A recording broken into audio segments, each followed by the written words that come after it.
This is the Milo Beasley Show. This is the Milo Beasley Show. There's only one thing you need to know. This is the Milo Beasley Show.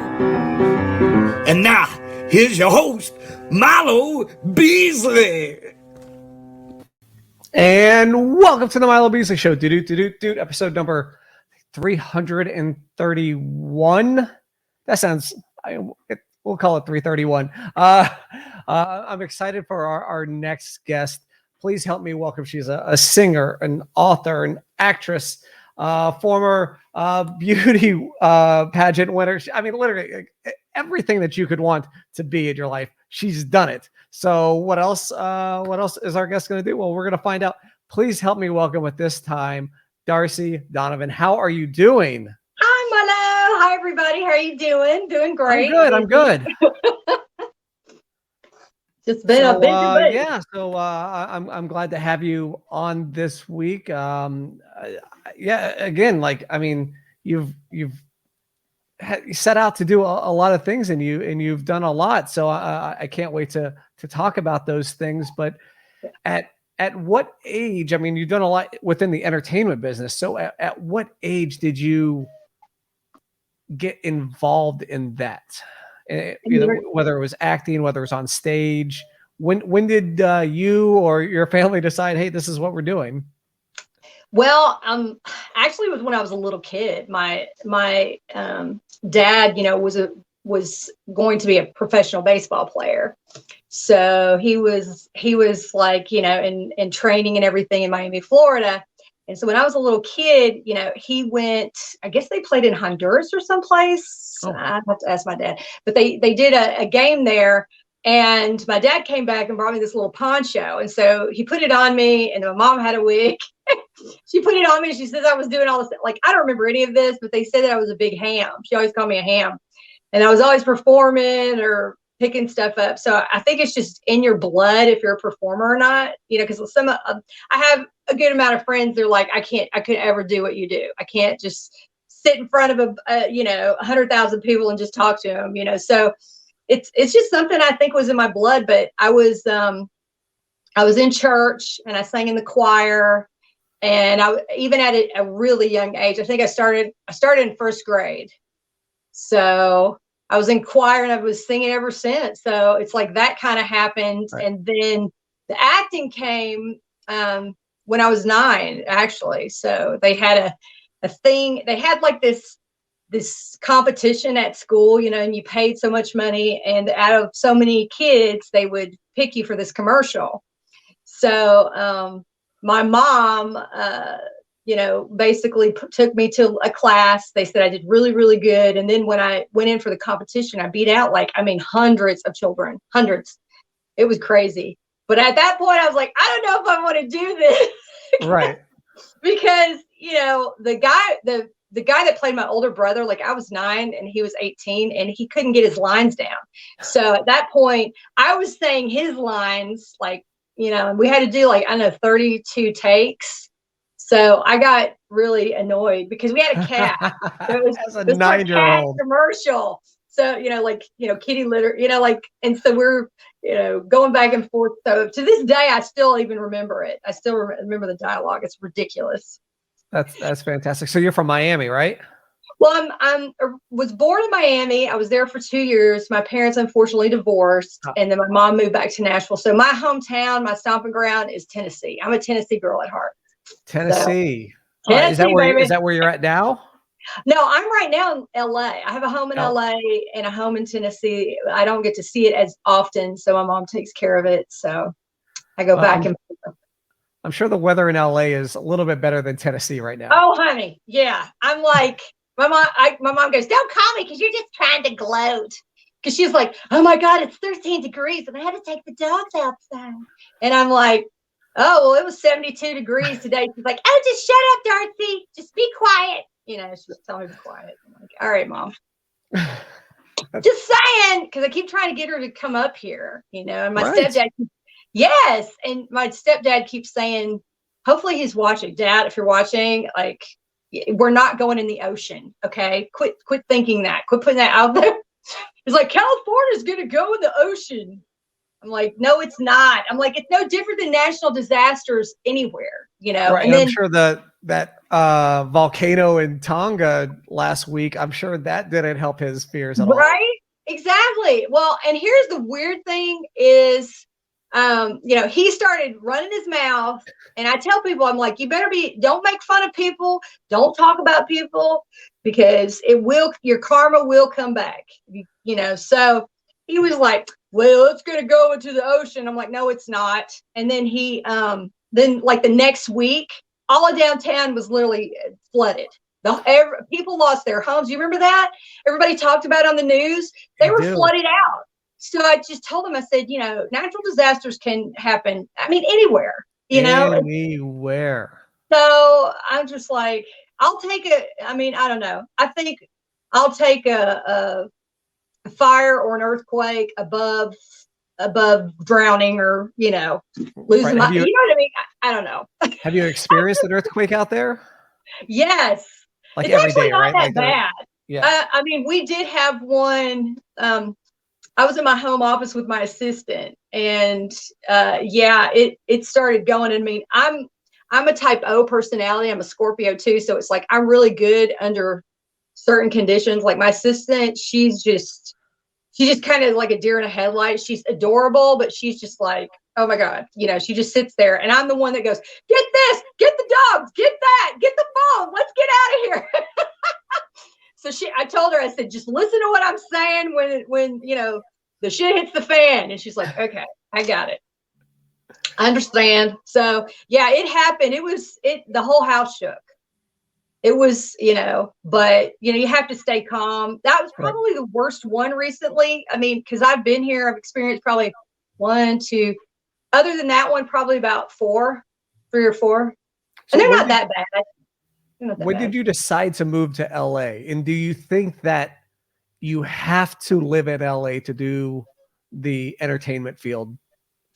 Well, to answer your questions, okay, the first question was about when I went to LA? When did you first move out there? I first moved out, I think it was around 2000. Okay. So a lot of I kind of was the big fish in a small pond in Nashville. Everybody knew me. You know, I won a Miss Nashville title. You know, then you know, there was a Miss One for the Sun, which was a huge deal that they did at the amphitheater. And Eddie Money, I don't know if you remember him. I love Eddie Money. Oh, Eddie, okay, so absolutely. he was headlining, but the year before his wife won.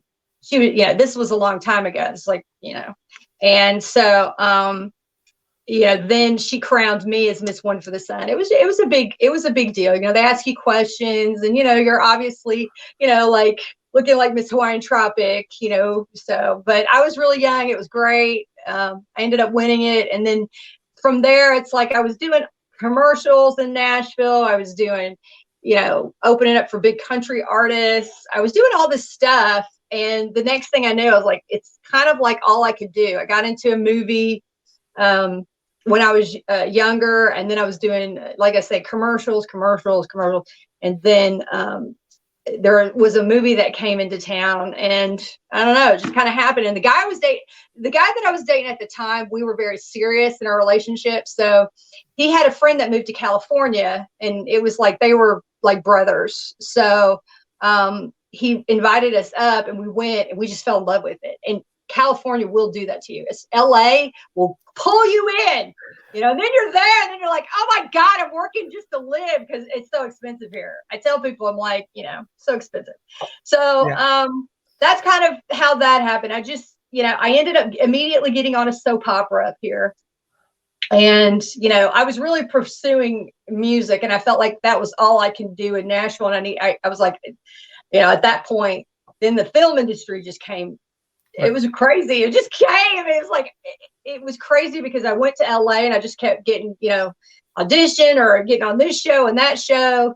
And I really enjoyed it. So, you know, I would say after that, you know, just things kept taking off, one thing after another. But I would say that, with technology and the way things are right now, some people complain. I just kind of want to smack them a little bit, because I'm like, there's the people that are like really young generation getting in now. They are lucky, because now you can, Milo, be anywhere. You can be anywhere in the country and be in the entertainment industry. I mean, there's influencers that are absolutely making tons of money, getting in movies and films, and they don't have to they don't have to live here. Right. But the one thing is that I've noticed that we've got, it's called an EcoCast. So basically it's a self-tape. But, Okay. The self-tapes are the big thing here now. But see, when I got here, you had to get dressed, you had to get in a car, and it took you probably 2 to 3 hours to get at your location. And then sometimes you're on a lot where you have to walk like, I don't know, a half a mile to get to your location. And then you may go ahead and go in after you're all like sweaty, tired, and you're like, oh my God, I finally got here. And then, or there's like 50 people in there and you're having to wait. So now when I hear people go, I don't like this, I really want to punch them in the face. I'm like, because it's really terrible, because, you spent money. There were times where I lost money because I was supposed to be working or doing something else with another business. Right. And I would have to, so I'd go on 2 auditions, and that takes a whole day, or even one. So you got to, and that's a maybe. You don't know if you're even going to get it. Absolutely. So now you can do it in the comfort of your home. Yeah. If you spend some money on some nice lighting on Amazon, or, you can go on YouTube and find out what different things to get. I mean, everybody in the industry that's anybody knows about the ring light. That's the thing. I mean, I literally had to film 2 days ago, and I brought my own ring lights, but they were fine. I mean, we're filming, a big movie documentary, Right. but they had all their light. They were great, but I was just like, I come prepared, people. But yeah, it's definitely, times have changed between EcoCast. You could be anywhere. Somebody could say, hey, I'm interested in you from your Instagram or your Twitter or your Facebook, and then a casting director will say, hey, send me a tape on this. Right. So did you during like the downtime and quarantine and all that, did you have to audition for home? Oh yeah. I mean, but that's now, not even with quarantine, it started to go that way, and then now it's more, I think, cemented and solidified now as that's the way to do it. And it can make you or break you. And but the thing is what people don't realize is it's so much easier to do it this way. And I also think it gives actors a fair game, because when you've driven like a bat out of hell to get to your audition, then you have to go through security gate, then you have to walk a mile, and then you have to try to find parking, and then you finally, sometimes you're like, takes you 20 minutes just to find the building. And so then you get into the building, and then you do your thing, but you get there and you're just like, you're like, it's like when you have too much Red Bull or too much coffee, you know what I'm talking about, Milo? When you're jittery. Yes. So it's kind of like you're there and you got to try to get in a character. I just don't think that's fair. Sometimes I just don't think it's fair. So now you're in the comfort of your own home. You're a little more, you got the material. If you mess up, that's what happens on film. If you mess up, you just do it again. So to me, it's a little, it levels the playing ground where, I mean, you can go in if you flub your lines, a lot of times, when you're with a big, huge casting director, or there's an A-list celebrity in the room with you, you might get flustered, and then you're like, well, I can't do it again. I've learned enough to where I will say, I kind of messed up on that line. Can we do one more take? So I usually try to get it on the first. People call me one take Darcy, but a lot of times I always like to do 2 for safety. But that's how I got Modern Family. I flubbed up on my lines, and then I asked the director, I said, listen, I flubbed up on my lines. May we do this again? And she goes, yes. And so I did. But a lot of actors won't ask that. So then they go in with all that stuff. They spent their money, their day, the whole entire day to go to one audition. Now, we can, it's all via computer, even on second auditions. Right. Oh, okay. So, usually they say, have you heard of when somebody says, I want a callback? Yes. A callback. So that means they want to see you again. They picked you down. Now they probably have the producers in the room, or even the director. And so the next thing you do is you go in, but it's the same cycle it used to be. I mean, we really have to, I've seen both sides. So it's like when people say stuff, I just want to go, you need to shut up. This is the best thing. You can see how it looks. You know what you're sending off. If you send off crap, then that just shows you don't know what you're doing anyway. Right. You know? It's true. So it's like, why, as me as a caster, like, this person doesn't know how to follow directions, and they do purposely do that, Milo. They'll purposely do this, like the directions of, we want it to look like this. We want you to say your name. We want where you're from, how is your height. And then you have to, like, on the tape that you're sending off, it's a certain way to do it. Now, the reason why, and I'm giving some tips, I'm giving bits of gold here, people, whoever is watching, this is gold if you're especially wanting to get in the entertainment industry. You need to follow directions to a T, because that's also how they cut out the people. It's kind of like, yeah. Right. So, Yeah. I imagine. Yeah. So do you remember Van Halen, the group Van Halen, one of my favorite groups, of course, of all time.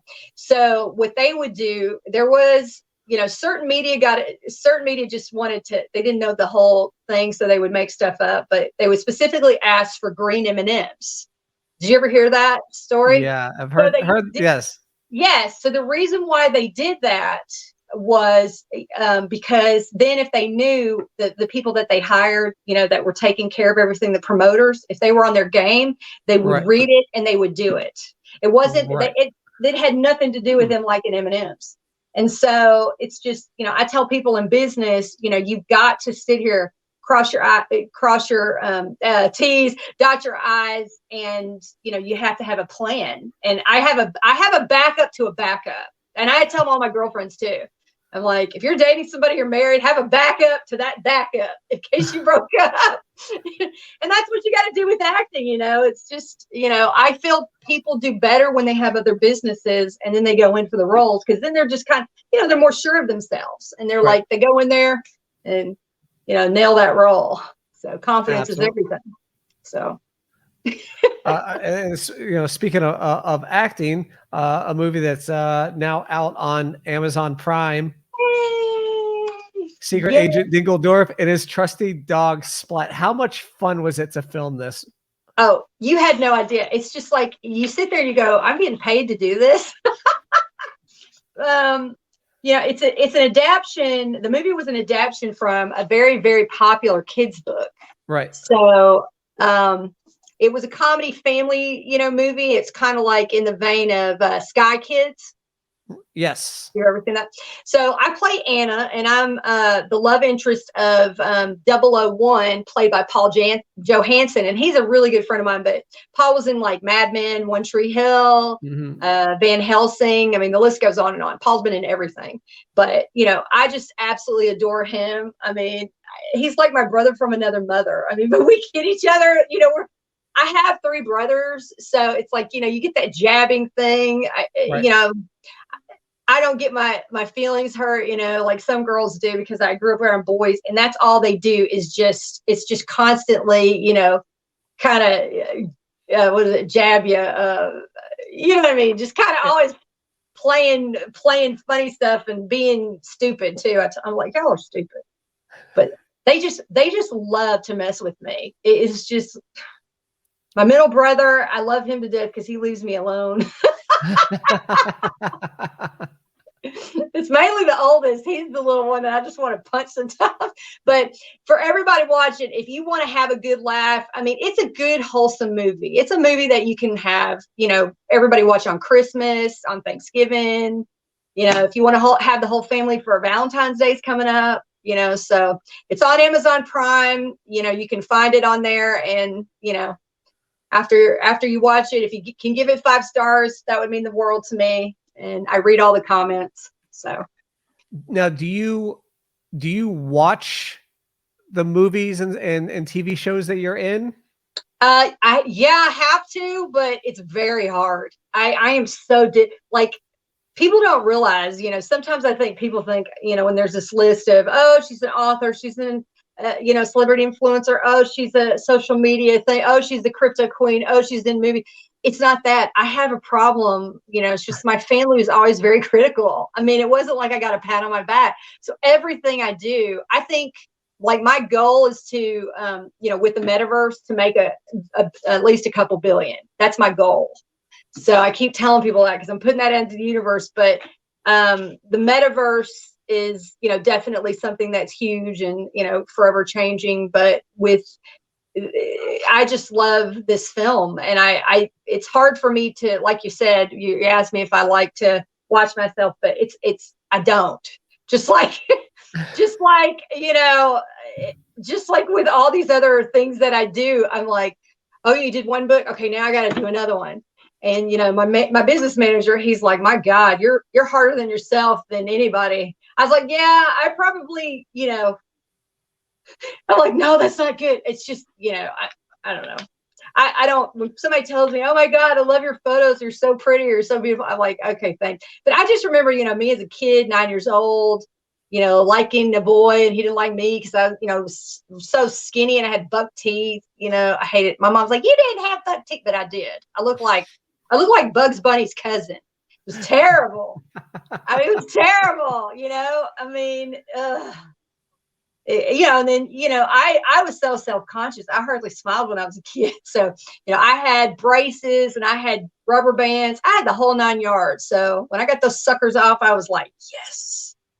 But, I'm with everything that I watch or do, I'm always very critical, even if, I don't know. I just think that's just, I don't know. I think it's just from my upbringing, No, I get it. I understand. I understand completely.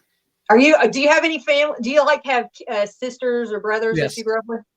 So are they brothers or sisters? I have 2 sisters. Oh, that's it? Mm-hmm. You don't have any brothers? No. Oh, you're married, aren't you? Yes.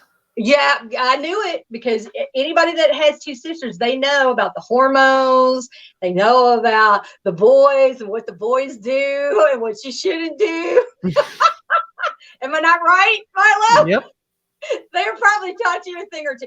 And it's the same thing with being around boys, because all my relationships, I've really, I had maybe a summer where I just was like dating, just going out with, a lot of people. But I'm really just kind of a one person gal. So it's just like, the guys that I'm with them for a long time. And then they want to get married.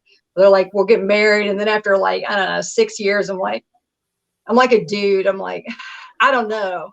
They're like, we should get married. I'm like, because the last guy I was with for a very long time, and he wanted to get married, and I think he just knew it wasn't going to happen.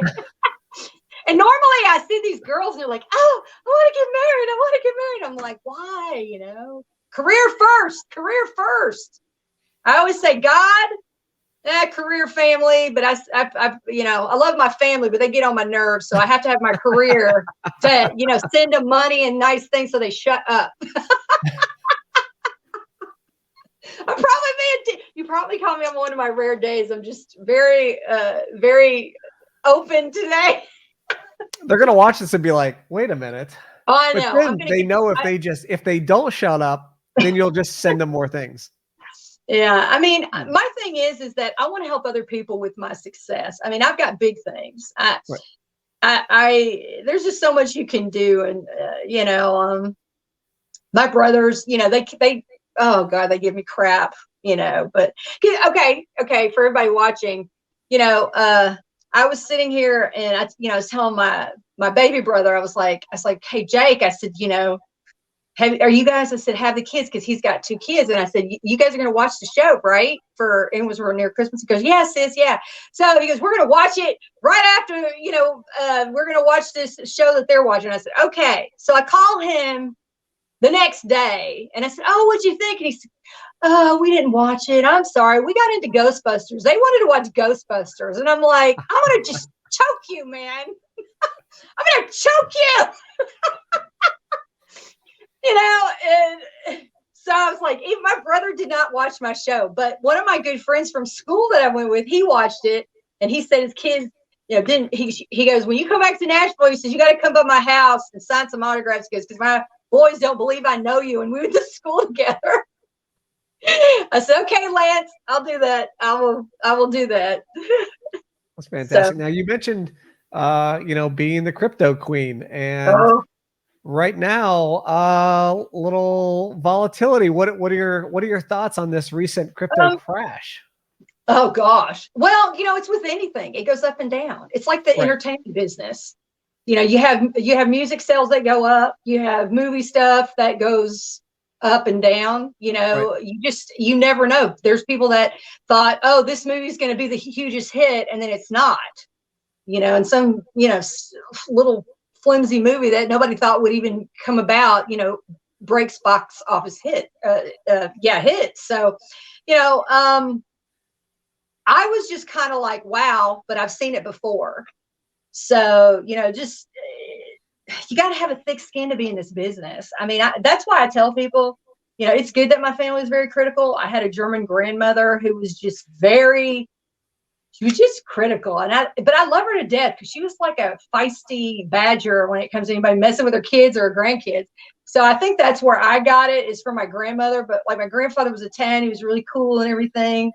But, I just think you have to have that kind of feistiness and that strong backbone. So, if people get in it right now, I mean, Milo, the minute we get done with this, you should, I'm not a financial advisor. Okay. I'm going to say that I'm not a financial advisor, but, the one thing is that, get out when it's low, or get in it when it's low, because it's going to go back up. It's going to go back up. And, some good cryptos right now are ecoin finance, because I'm CMO. I mean, I'm on their butts, let me tell you. I'm like, listen, this is my name, peeps. We got to do it. Enhance is one of my favorite companies. I work with them a lot. X Mooney and Safe Moon are really great companies. I was really, when I'm telling you about having a tough skin, you really do in any kind of business. You just have to go with the ups and downs, and you have to be, I tell everybody, you have to be pliable. You have to be able to kind of go with what may come, because, there's so many stories of one guy invested like $500 or $600 into, I think it was Safe Moon. I'm pretty sure it was Safe Moon. And he ended up getting in an accident of some sort, went into a coma, came out a year later, and now he's worth like, I don't know, $64 million. And there's a lot of stories like that. NFTs, people are doing NFTs. One person. Let's talk about NFTs, because I don't understand them other than the fact that they're just pictures. So explain to me. Okay, can I explain it? Okay. Explain to me like I'm 5. Okay, like you're 5? Well, then you're a savant, and I want you on my team. Because that means you're a prodigy, baby. Okay. Explain it to me like I'm a 42-year-old dude who doesn't understand anything when it comes to NFTs. Sure. The thing is that NFTs, it's called a non-fungible token. That's what it's called. The beautiful thing about NFTs is the artist, they have an unduplicatable platform, so to speak, to showcase their work. That is like a time stamped in history. It's like as a part of a digital renaissance. So it's, let's see. Do you have any like, tell me something that you've done that you could basically like make an NFT. Have you ever done any kind of, paintings or? Yeah, I mean, everyone paintings when they're younger, right? Or drawings or doodles. Yeah. And I mean, I do doodles on my notepads, like while I'm, doing research and working and stuff. So. Right. Well, let's say you were a country artist. Okay. And so you did 6 or 7 albums. So the album covers they would be an NFT. You can make an NFT, and any NFTs can be anything from like music, art, videos, movies. It could be anything, you know what I mean? Right. Somebody did a bunch of selfies and sold them as NFTs and made like 100 million, I think, $100 million. He did selfies every day for like, I don't know, several years. And it was like Indonesia, and, he made a lot of money. But the thing is that, okay, for example, I have a bunch of albums that I have.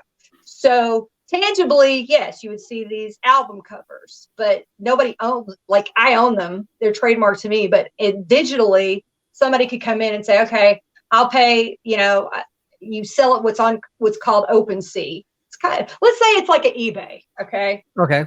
eBay digitally. So you could put it out there and then somebody could basically, okay, here, I'm going to show you. So somebody basically can go out. So see this right here. I don't know if you can see it. See, that's an NFT. Yes. These are some of my NFTs right here. So you kind of put it out like what you would do on OpenSea.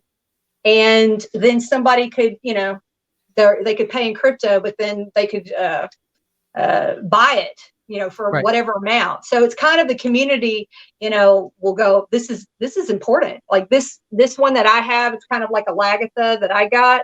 Okay. It's an NFT and it is, it's going to be worth a lot of money. It's kind of like the best way I could describe it is like guys holding on to their cards, their sports cards, Mm-hmm. and you hold on to it. And then one day it's worth a lot of money. Okay.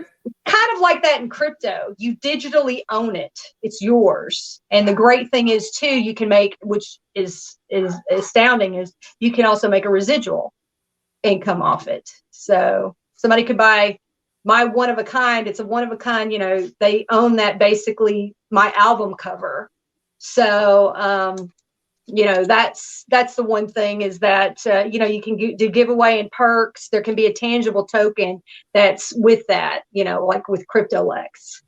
So, anyway, but it's definitely something that, the best way to do it is go on YouTube. I tell people, if you go on YouTube, they will explain it out. I hope I did a good job. Did you kind of understand?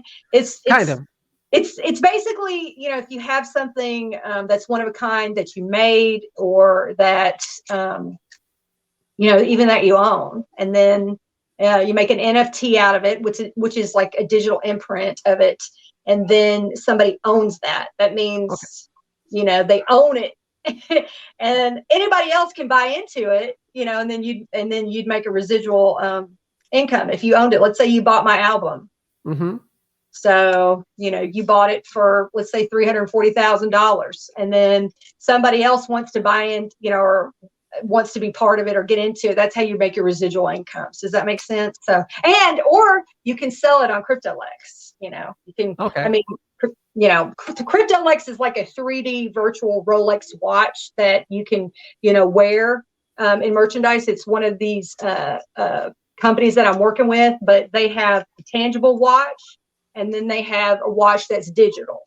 So you get perks too with NFTs. Like I'm going to be doing an NFT where my money is going to go to a movie that I'm going to make. And people are going to get to have special NFTs of the movie poster. That means they own the movie poster. Right.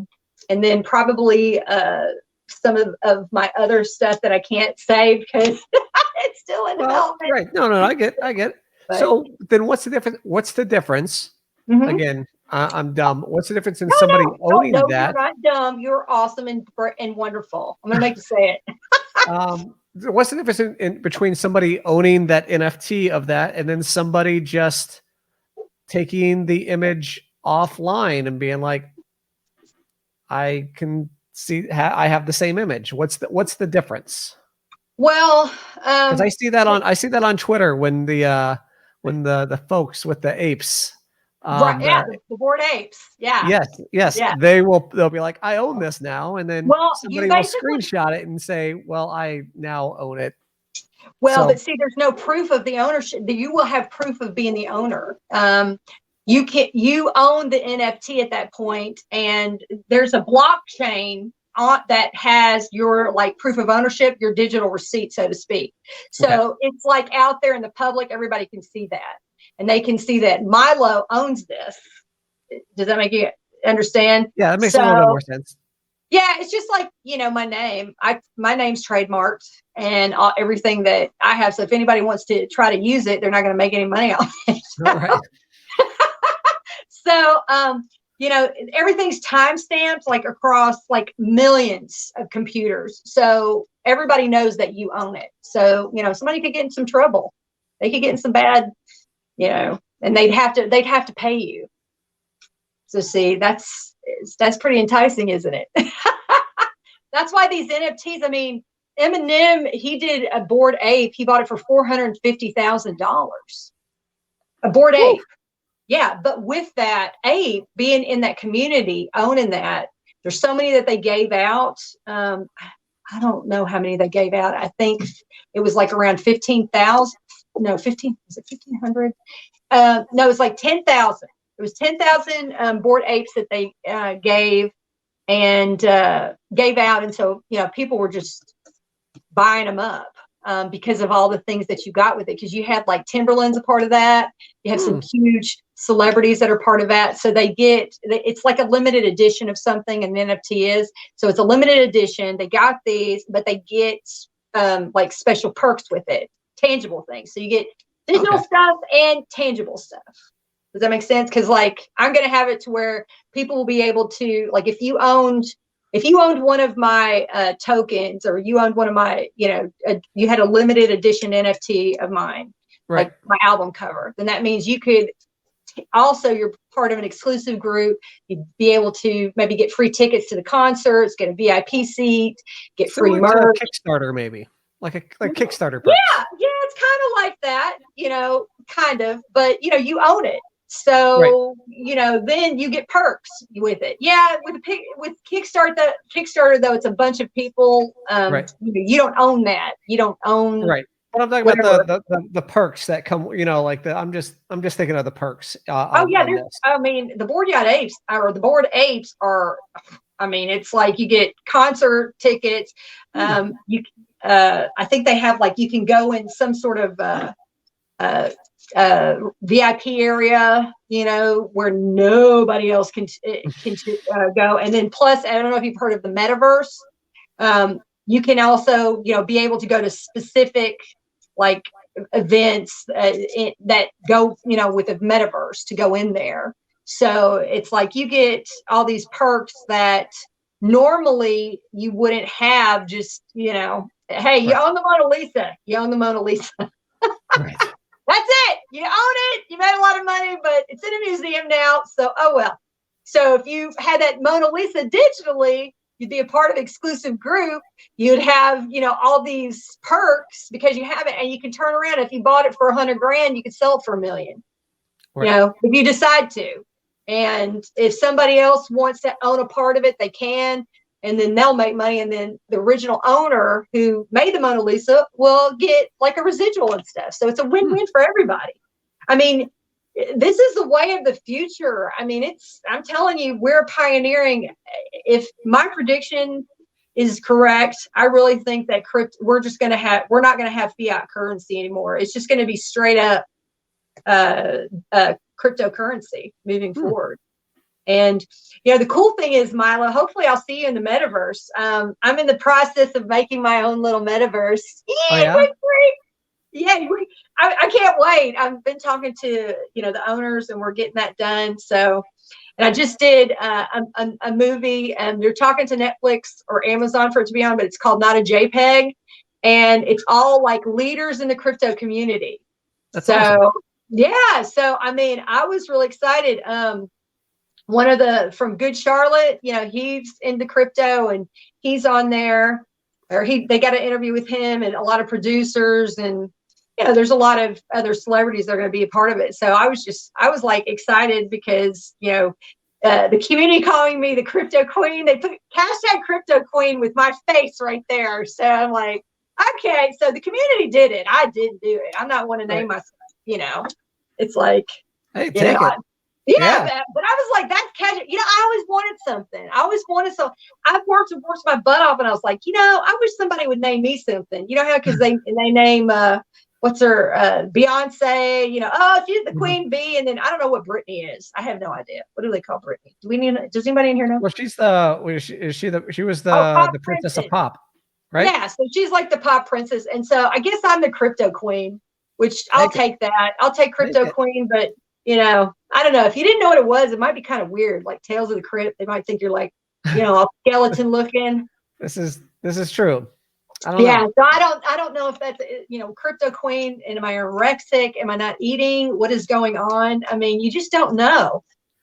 So, I mean, it's royalty. It's royalty. I guess it is. You know, if you know it, please.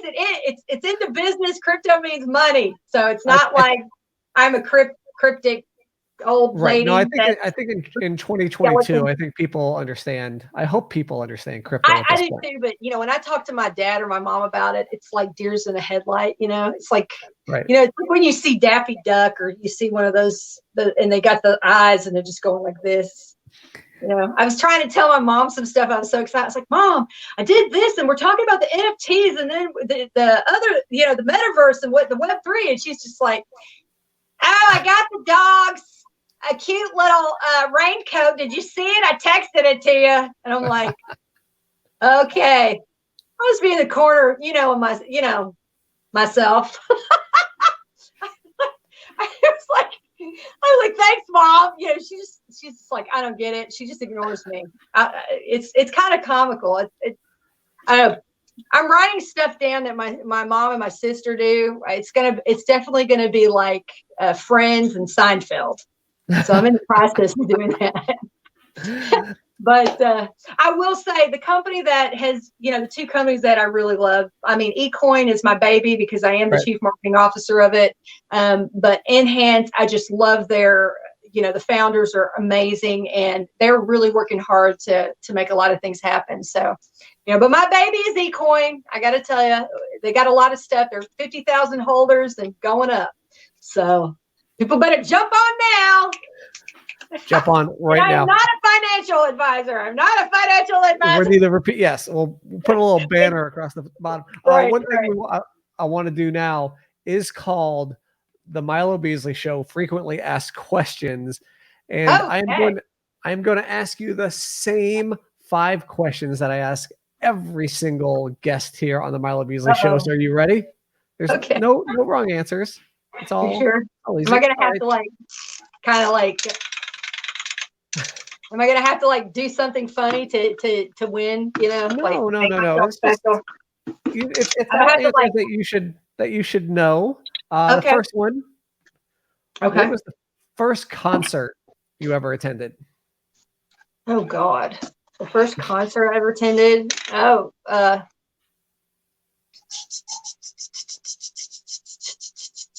Lenny Kravitz. Nice. Mine was actually Eddie Money as we. Oh my God! What is this? Oh, that's too funny. Yeah. That is great. Yeah. Definitely Lenny Kravitz was one of the best shows ever. It was so awesome. He got out in the crowd and so. Oh God! You know, wait a minute.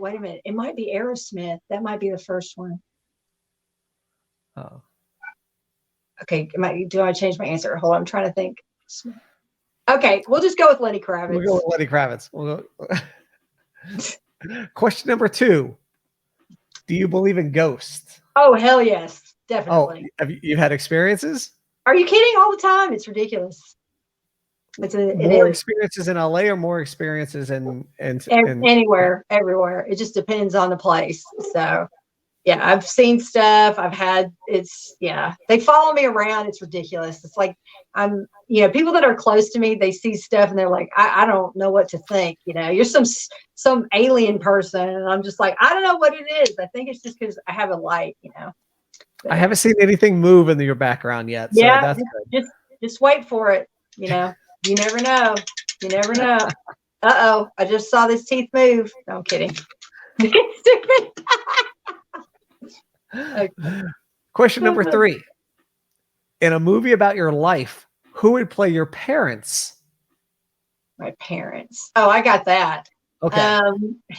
The guy from Friday Night Lights, the coach. Do you know who I'm talking about? Oh yeah. I can't think. I don't know what his name is. Yeah, I can't think of his name right now, but yes, I know exactly who you're talking about. Love Friday Night Lights. Yes. So my dad is just like him. I mean, I watched him and I said, "Oh my God, it's like watching you." He's like, "Yeah, I've been told that." I'm like, "Oh my God." Friday Night Lights. And then I would say for the mom, Dolly Parton. All right. So there you go. Yep. That's how crazy, isn't it? That's not. No, I'd watch that. Okay, good. There you I go. would watch that. Question number 4. Who is your favorite person to follow on social media? The Rock. The Rock? He's very inspirational. I mean, my quest is to, be kind of the female version of him, like a splash of, The Rock and Jennifer Lopez mixed with maybe a little Janet Jackson, Madonna, but I think he's he's a class act. People say he's the people's champion, and I think they need a female like that. And so, that's something that I'm striving to be. I mean, the great thing is with crypto, I will be able to live out all my dreams and, invest in my own movies and my own tours and things rather than getting investors. So I'm very excited about that. I just saw that he announced that he is going to be in a new video game movie. Don't know what it is though yet. Oh, no, People are speculating Halo, but not quite sure. So I'll be staying tuned to the social medias for that as well. Yeah, I mean, I know he's got a lot of things, set up, but I just think he's a class act, and that's something I try to be. I try to be classy with the way I handle things. I mean, the thing is, he's got brawn. He's a big guy. He's, people are automatically intimidated by him. Right. So, with me, I have to be a little more feisty. So, I just get a little sassy and classy, but I have to be a little badassy too. So. Just a little. And, but other than that, I feel like I'm doing pretty good. I mean, I do have my little sassiness that comes out every now and then, but sometimes you got to have to do that. Sometimes you got to keep people in line, And then you do. Question number 5. I mean, obviously you've done a lot of movies, TV shows, been on the stage, been on tour, live in LA. But what was your biggest fanboy moment? Where you just where you either met somebody, saw somebody from across the room, your legs went weak, you couldn't speak? Yeah, okay. I did have that one time in my life, and that was it. Okay. And I don't know. I saw a video of the Nelsons, the Gunner, and I think his name Gunner and Matthew. So I saw a video of them, and somebody played it, and I was just like, "Oh my God, they are the hottest little things." I had this thing for guys with long hair at one point, like rockers and stuff. So I'm just, he was actually coming to Nashville at the time to do something to, like, I don't know, sign autographs or whatever. Right. But I was actually on a date. I was on a date. I was on a date with a boy, and we were like at this Benny Hine's restaurant, and they kept talking about that he was in town. And so I never thought about it, but sure enough, I'm sitting next to the boy next, and we're eating the food, and he walks, I think it was Gunnar Nelson. Gunnar Nelson walked right past me. And right past in the hallway. So you have to take your shoes off to get in the cubicle to eat. So I'm running down. I'm like running down there, and I made the biggest ass of myself. I'm like on a date, and then I'm like wanting to ask him on a date. Oh my God, what was I thinking? And I just remember I made a complete ass out of myself because somebody came up to him, wanted his autograph, and then they were leaving, and then his manager was right there, and then he was there. And I just thought he was the cutest thing. And I was like, we like your music in school. You're very talented. I could not talk. And I'll never forget, I beat myself up. And he asked me out, I remember, which he probably wanted to get in trouble because I was really young. But, I ended up, I made a complete ass out of it. I just looked stupid. And then the guy I was on a date with, he knew because I kept talking about him all day long, and he was just like, that they were in town. And he's kind of put off at that point. So it was just like, man. But that was it. Because I remember after that time, I beat myself up pretty bad. And I was like, I'm not ever going to do that. Because I remember he would talk, and I would just go, I couldn't speak. I go, we like your music in school. Oh, what a dumbass. That was so terrible. It was so embarrassing. And, but I beat myself up because he literally said, hey, you want to get dinner? And I was like, I couldn't answer. And he's like, okay, well, have a good night, So now because that happened to me, when I have people come up to me and they start to act like that, I'm like, hey, I give them a hug. I let them feel comfortable so then they can kind of, relax. Because, I know how that feels. And I made a complete ass out of myself. And I just kept beating myself up. I said, God, if I would have just said this, I'm like, why didn't you say that? I mean, it was all day long. I was just beating myself up. So, yes, I did Fanboy pretty hard. And then after that, I'm like, I can be around Tom Cruise, Brad Pitt. I don't care who it is now. I've been around a lot of A-listers. Right. I don't. Hey, what's up, Brad? What's up? I won't do it. It's nothing. Like, people around me will go nuts, but I just like, whatever. I work with so many people in the business. Oh, absolutely. You see that side of them. I have one friend that's a huge actor, but he's so goofy in real life and stuff. And he plays all these these badass parts and stuff like that. I just can't picture him like that because he's like a brother that's a goofy guy, but he's like a badass in all these major movies, so that's kind of funny. Anyway. Now, before we go, I do want to talk about your book. Oh yeah, my book, Darcy's Daily Dose of Inspiration. Yay! Oh wait, you have it right there. I have it right here. Yay! But I'm glad you have it. So. All right, sorry. Hey! Yeah, I don't know what happened. Everything just froze. I brought up the book and everything. That was not very inspirational. That was no. You know what? It was full of so much inspiration that it was so much inspiration. It was fighting the evil. It was fighting the evil. See, it was the ghost. Maybe it was the ghost. Yeah, it was. They were ghost. Against the inspiration. Yes. See, so you got to get the book. It'll protect you from bad entities. So where can they get the book? You can get it on Amazon. You can get it on Barnes and Noble. It's pretty much digitally everywhere. And it's 365 days of inspiration. And I wrote it so that you can have it for years and years and years to come, or use it with your family. So the fans asked me to write the book, so I delivered. That's fantastic. Now, how long did it take you to write the book? 2.5 years. 2.5 years. Woof. Yeah, it took me 2.5 years. So that's amazing. That's a good portion of a lifetime. Yeah, it is. But okay, the thing about me, I don't believe in just putting, throwing something together. And I think the older you get, the more patient you get, and you get more wisdom. I think when you're really you're 19, 20, you're just like, hurry up, I want things to happen. But then you make a lot of mistakes. See, so that's the thing is I wanted to put out there, and I kept making everybody. I was like, okay, I write it, somebody else looks at it, and somebody else makes sure typos. I mean, I see really nice. I see some huge authors out there with typos and grammar and misspellings, and I'm just like, how many editors did this go through? I'm like, come on now, because. The one thing people ask me is what's something people don't know about you, which I don't think I've ever said this one, but I won state spelling bee championship when I was around, it was around 6th, 7th grade. And so ever since then, I mean, I'm just a stickler on spelling. And so everybody, even my own team, and I'm like, didn't you guys, all go to college also to know about this? They're like, I need you to read this. And they're like, we didn't have that. We had spell check. And I'm like, well, spell check.